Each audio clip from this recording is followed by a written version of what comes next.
हिम्मत वाला दर्जी। एक जमाने में एक हिम्मत वाला दर्जी रहता था। वो हमेशा कोट सीने में उलझा रहता था। कोट सीने के लिए वो सुई, धागे और लेदर का इस्तेमाल करता था। एक दोपहर में उसे बहुत भूख लगी। अरे बाप रे, बहुत भूख लगी है।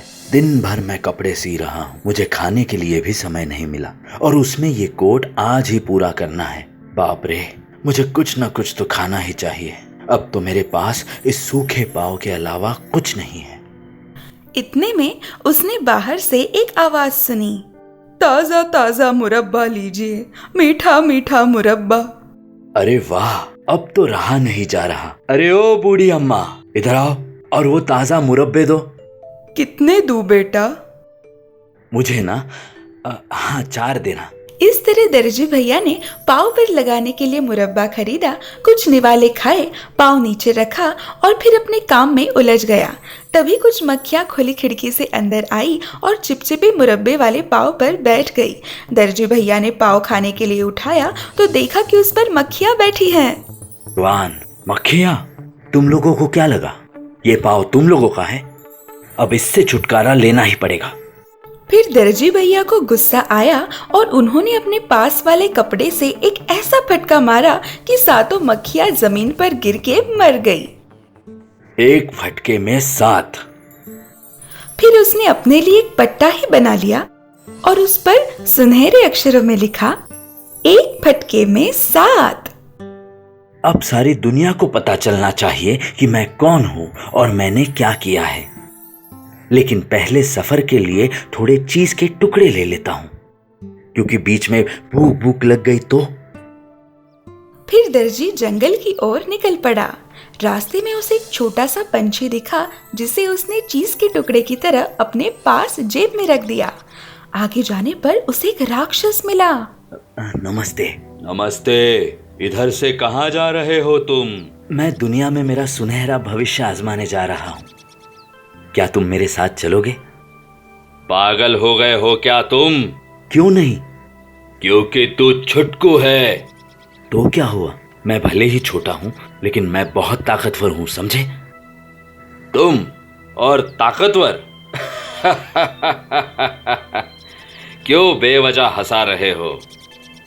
जरा मेरे पट्टे को देखो और फिर सोचो किस तरह का इंसान हो सकता हूं मैं। एक फटके में 7। तो क्या जन्मदिन का केक लाए हो या 7 साल के हो गए हो? मैंने अपने जन्मदिन पे 7 लोगों को मारा है। तो क्या मतलब है इसका? मैं तुमसे ज्यादा ताकतवर हूं, क्योंकि मैंने एक फटके में 7 मारे हैं।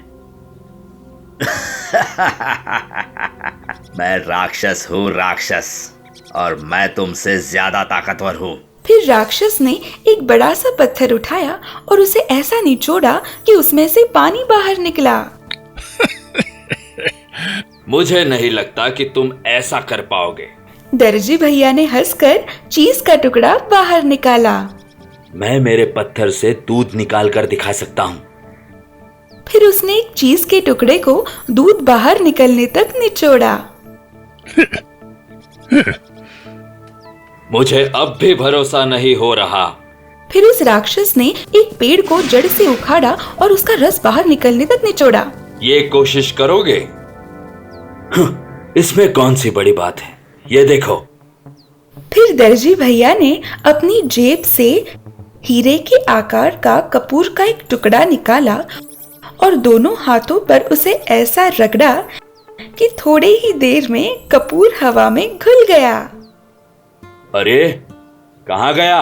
देखा ना, मैंने किस तरह हीरे को जलाकर हवा में ही गायब कर दिया। लेकिन ये तो बिल्कुल नामुमकिन है। तुमने अभी अपनी आंखों से देखा ना। फिर उस राक्षस ने एक बड़ा सा पत्थर उठाकर दूर फेंक दिया। अब ये करके दिखाओ। बढ़िया, लेकिन वो पत्थर वापस जमीन पर आकर गिरा। अब ये देखो।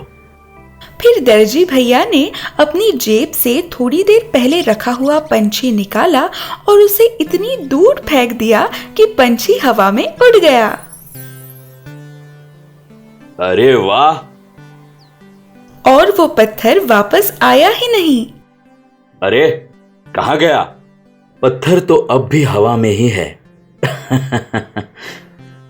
लेकिन तुम इतने ताकतवर हो ही नहीं सकते। एक फटके में 7, याद है?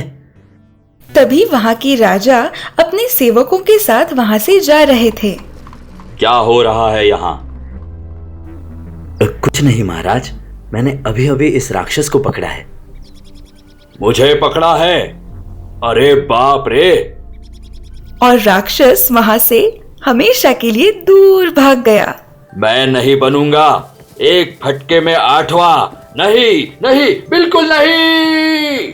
तुमने इस राज्य को उस राक्षस से मुक्त किया है। ये लो, सोने से भरी थैली। ओह शुक्रिया महाराज। तुम मेरे साथ मेरे महल में चलो। सभी को पता चलना चाहिए कि कैसे तुमने हमें उस राक्षस से मुक्ति दिलाई। वो फिर कभी हमें परेशान करने की सोचेगा भी नहीं। तो इस तरह हिम्मत वाले दर्जी भैया ने नाम और पैसा कमाया और वो हमेशा हंसी खुशी रहने लगे। कहानी पूरी हुई। If you enjoyed this story, please like and subscribe our channel and press the bell icon to get future updates. And don't forget to comment.